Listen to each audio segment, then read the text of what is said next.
So today what I want to look at is using integration in kinematics, okay?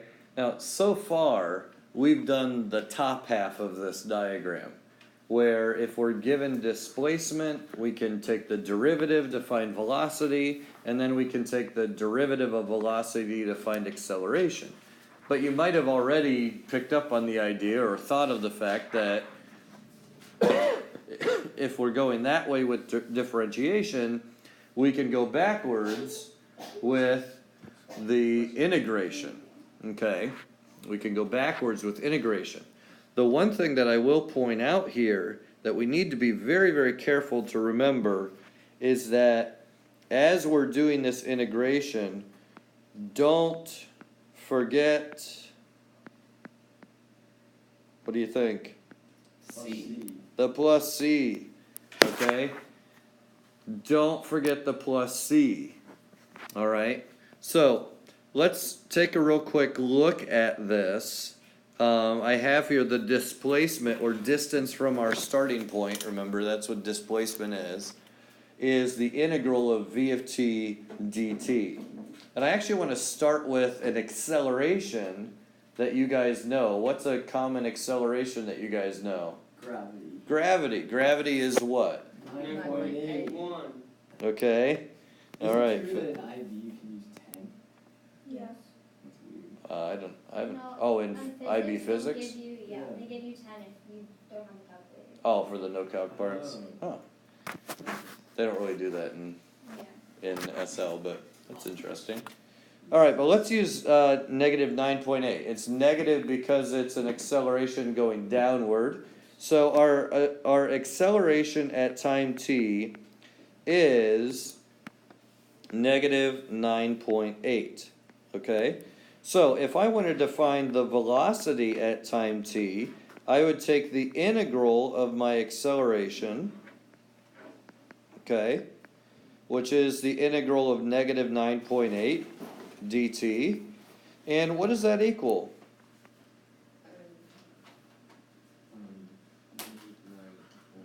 Oh, that's Negative 9.8. 9.8 T. Yeah, negative 9.8 t, all right, plus c, all right?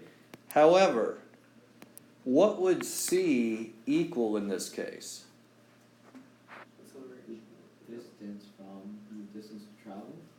No? The starting point? Wait, what? Initial velocity. That's it right there, okay? C is going to equal whatever the velocity is at time 0. Remember how we talked about initial conditions? All right, if you're given initial conditions here, that's really going to be helpful, okay? Because that's going to tell you what that plus C is. All right? So we have v of t now is more specifically a negative 9.8 t plus v of 0. Okay? V of 0.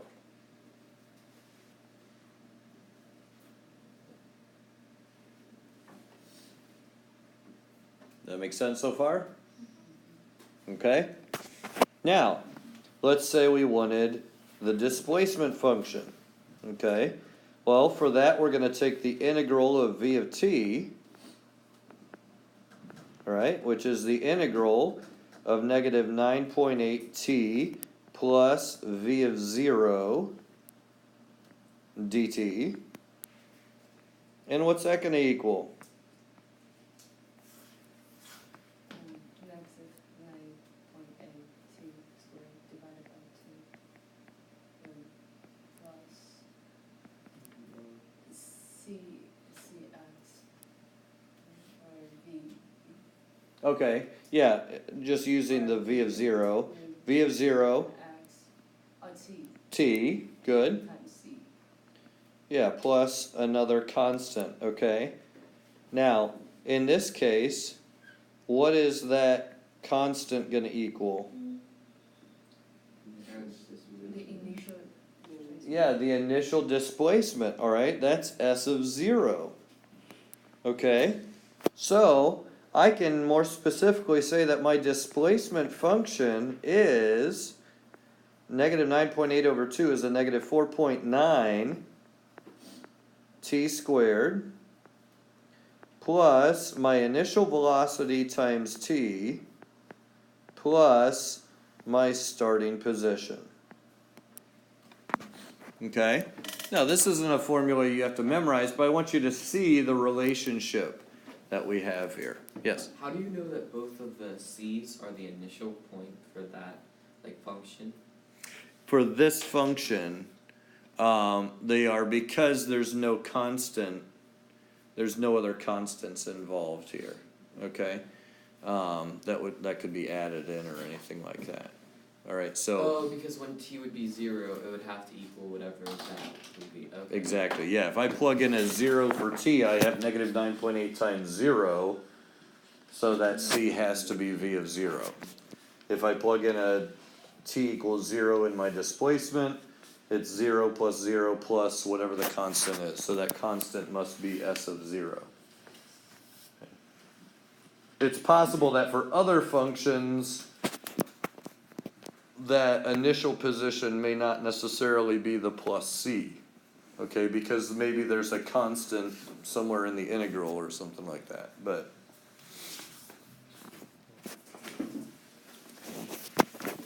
all right, so that's just an illustration of what we're dealing with, but let's take a minute here and see this visually using areas. Okay, we're going to do that by looking at the idea of total distance traveled, okay? This is actually something that we worked with a little bit already, and in fact, we talked about this application here, total distance traveled. It's the same concept that we had with total area, okay? So if you think about it, when we had to find the total area under a curve, we took the integral of the absolute value of the function. Well, we know that the integral of velocity is displacement, but if we want distance traveled, regardless of direction, then we need to take the absolute value of that velocity. Okay? So notice here we're taking the integral of the absolute velocity, absolute value of the velocity, okay? So what we did before when we were finding total areas, we had to figure out where it was positive and where it was negative.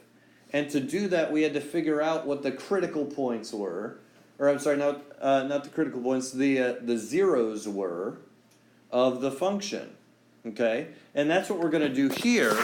Notice here, the 0 of our velocity is going to be where our object is changing direction from going right to going left or vice versa.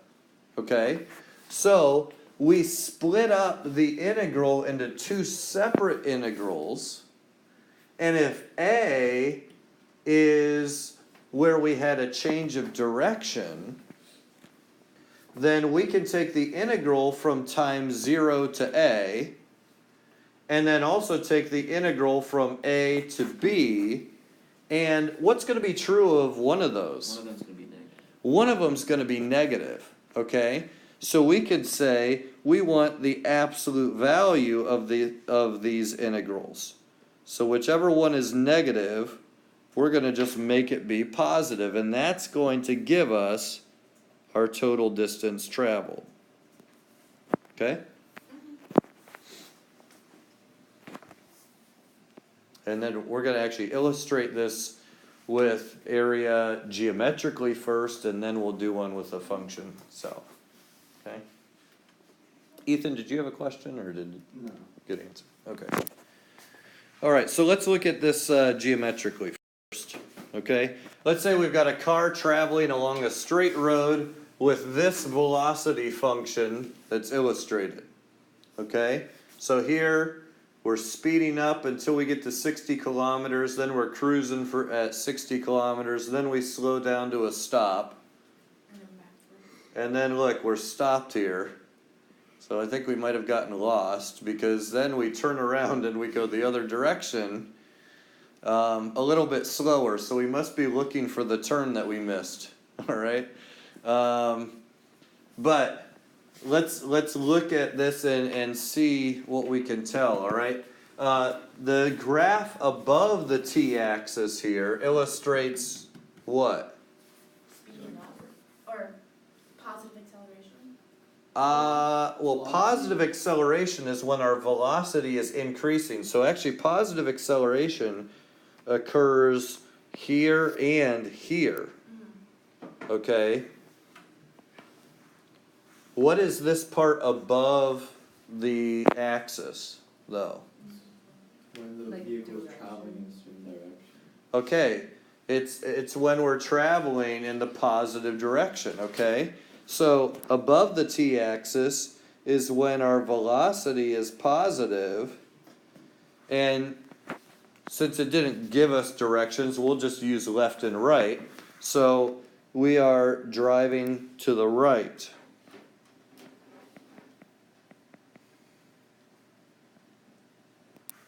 Okay? Yeah, Nick? Does driving up also count as positive or no? Yeah, it could, yeah. Yeah. You could make it north and south, east and west, left and right, whatever the directions you want to think of as positive or negative. That would make sense in your problem. Okay? And then the part that's below the t-axis, that's where our velocity is negative, so we're driving to the left. Okay? What about that part between point 3 and point 4? You're not changing. Yeah, we're not moving, okay? Right here, we're stopped. We must be getting out Google Maps and figuring out where things went wrong, okay? So here we're stopped.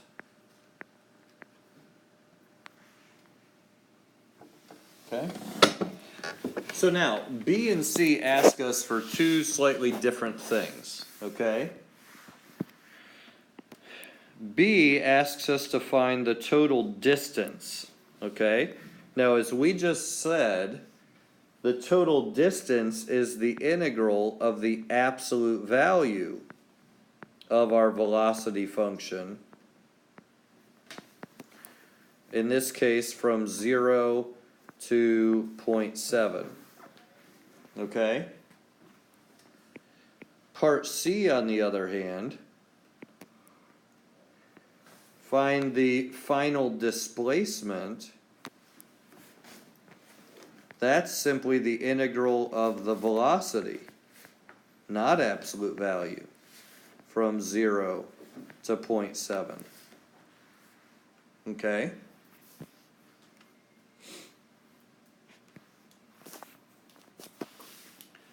Now, I don't have functions here. How am I going to find these integrals?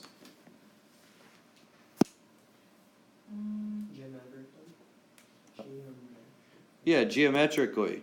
And thankfully, the formula booklet has the formula for the area of a trapezoid in it, in case you forget. Does someone remember what the formula for area of a trapezoid is? 1/2 base, or the bases have to be added and then 1/2 something. 1/2 times the height. Yeah, it's the height times the average of the bases, if you want to think of it that way. Okay? The height times average of the bases. So you add the bases together, divide by 2, and then multiply it by the height. Be careful about the scale on this one. Okay? So as I am finding the area of this one, my two bases are 0.1 and 0.3 hours divided by 2 times the height. The height is 60 kilometers an hour. Okay? By the way, notice how I'm multiplying kilometers per hour by hours. The hours cancel out. My answer is in kilometers. Okay? So this is, if I simplify this, this is 60 times 0.2, which is simply 12 kilometers. Okay? Now this one, down here at the bottom, again, the bases are 0.1 and 0.3. But here the height is a negative 20. Okay? So I get negative 20 times 0.2, which is going to be a negative 4 kilometers. Okay?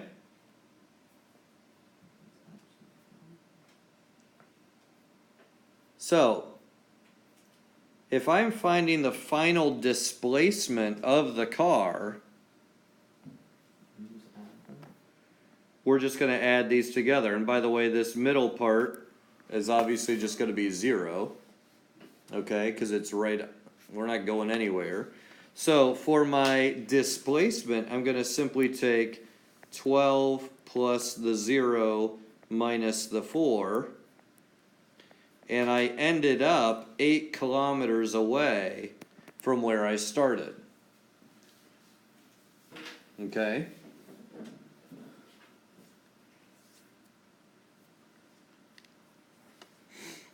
However, if I wanted total distance traveled, I need to think of this as separate integrals. Okay? I would take the integral, first of all, from 0 to 0.3 of my velocity. I would add to that, I'll just put 0 since we know it's 0, to account for between 0.3 and 0.4. But then I've got to add to it the absolute value of the integral from 0.4 to 0.7.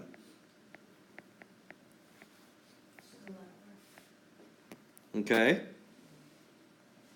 So in this case, it's 12 plus 0 plus the absolute value of negative 4. So I have a total of 16 kilometers. Okay? So notice, if we were starting at our house, the first one is telling me where I ended up. I ended up 8 kilometers away from home. The second one is telling me how many kilometers I put on my car. Okay? I drove a total of 16 kilometers. Okay? Any questions? Is that making sense? Okay, so let's relate this to an actual function.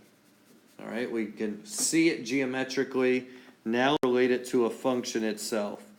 We have a particle initially at the origin and moving to the right at 5 centimeters per second. It accelerates with time according to A of t equals 4 minus 2t centimeters per second squared. Answer the following without using a calculator, okay? Now, before we answer these questions, I want to first of all point out, what are we given? The initial position. C. The initial position and the initial velocity, okay? We can find the initial acceleration, okay? But here it's at the origin, so S of 0 is going to be 0. And if it's moving to the right at 5 centimeters per second, then my V of 0 is a positive 5. Okay? And Adam, you're right, these are going to be our plus C's as we integrate. Okay? So, if I'm looking first of all for the velocity function, my velocity is, how do I find my velocity? And integral. That's right, integral of acceleration. Notice here I'm finding an indefinite integral, so I'm going to have the plus c, which we know is going to be plus v of 0. Okay, so the integral of 4 minus 2t dt is 4t minus t squared, 2t squared over 2. okay? Then plus that initial velocity. So now I know that v of 0, or v of t is, I'm going to rearrange it a little bit, negative t squared plus 4t plus my starting velocity is 5. Okay?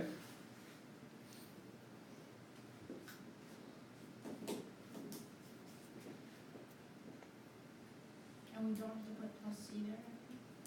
Well, the plus c is the plus v of 0. Remember we said in these ones, Okay, that's- your starting velocity is going to be that plus c. Yeah.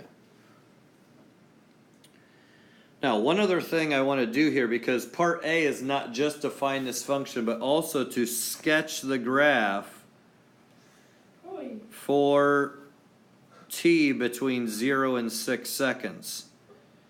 This is a command term that you need to make sure that you pay attention to.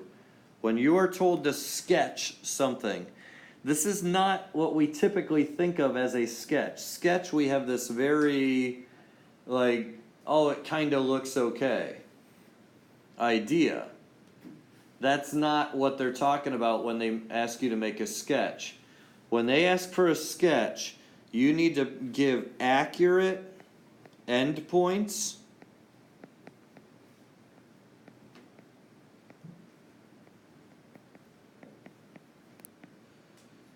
zeros, extremes, oops, and shape. In other words, if it's supposed to be like concave up, you should be drawing it concave up. If it's supposed to be concave down, you should be drawing it concave down. Now this one's a parabola, right? Yeah. So let's take a look here at what this is going to look like. The first thing I always do is I start at my endpoints. They gave me a domain. Do not draw anything outside of the domain. Okay, so my leftmost point's going to be at 0, and I already know that it's 0, 5. And my right endpoint is going to be at 6 seconds. So here's 6 seconds. If I plug in 6 to my velocity, I have a negative 36 plus 24, which is a negative 12, plus 5 is a negative 7.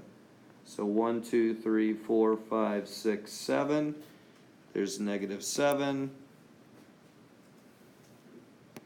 There we go. Okay.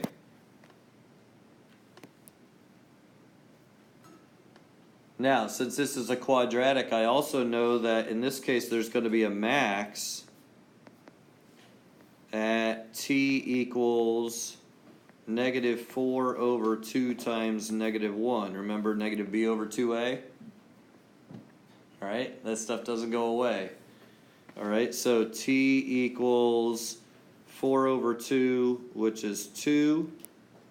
Okay, so I know that the max is going to be somewhere on there. If I plug 2 back in, I have a negative 4 plus 8 is 4 plus 5 is 9. So 1, 2, 3, 4, here's 9. So there is my max point. And then I should also find my zeros, okay? The 0, I'm going to find by factoring. 0 equals, I'm going to factor out a negative first. So I have a t squared minus 4t minus 5. So that factors into a t minus 5 and a t plus 1. So t is 5 or negative 1. Now I don't care about the negative 1, but I do care about the 5 right here. Okay? So as I sketch my velocity function, there it is. Okay?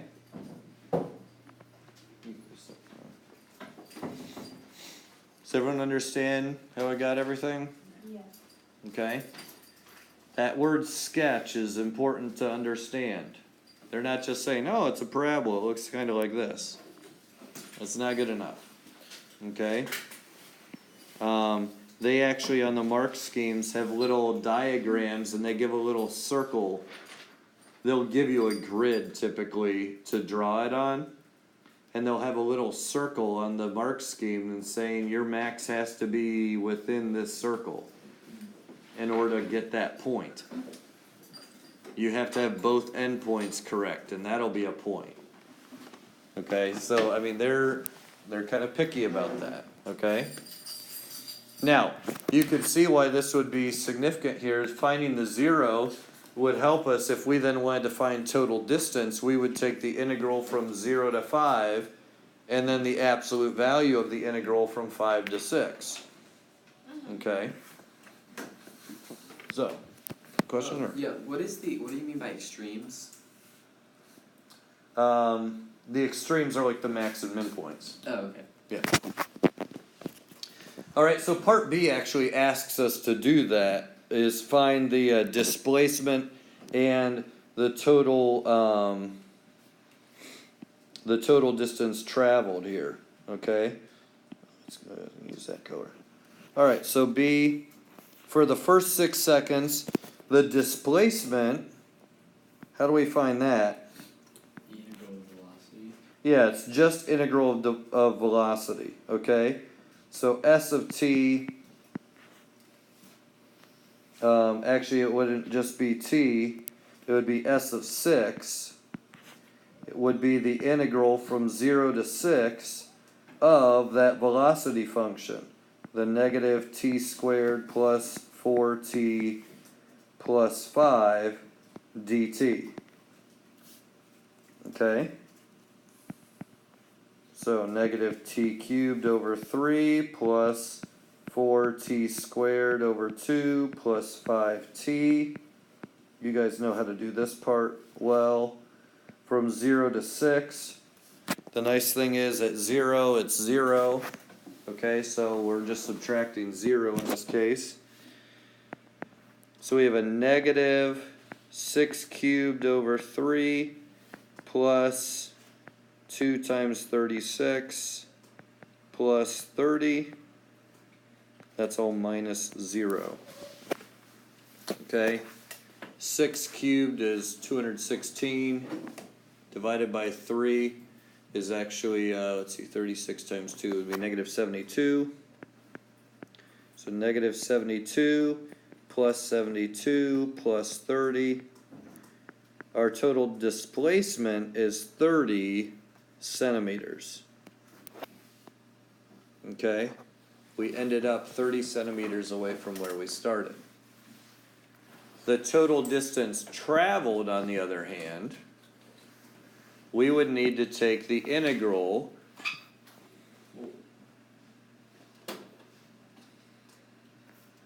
okay. Yeah. Can you, since for distance, for displacement, can't you just use the same integral, and then at the end, when you do the whole fundamental human calculus, to the point where it's negative 72 plus 70 plus 30, you do absolute value, like 72 plus 72 plus 30? Or do you have to go through the whole integral again? We'd have to do it again. Now there's part that we can use more than once. We can use some of this work as we do our next part, and we'll do that here. You know, for part 2 here, total distance traveled. Okay. For total distance traveled, we're going to be taking the integral from 0 to 5 of v of t dt plus the absolute value of the integral from 5 to 6 of v of t dt.